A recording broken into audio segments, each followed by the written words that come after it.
folks, what's next on the agenda? Black nitrile gloves. I always buy these. I always try to get them. I gotta see if these ones fit though. I always buy a large. And yeah, I'm opening another one. I just opened the flap here. They're not sterile, so who cares? But I buy these for what?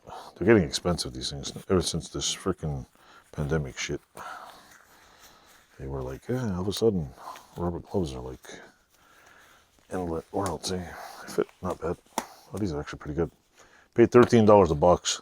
I could buy the fancy ones for like, yeah, what is it? $28 a box. Non-medical use, so I can't stick this up anyone's. So you know what? It says industrial food service. Oh, food service. So I can't use them for medical grade, but I can stick it in people's food, paint, janitorial, automotive. No in the bum, but in the bun. In the buns. What do you call it? Hot dog buns. So yeah, it's a large, 100 gloves. So buy them at Runnings, cheap.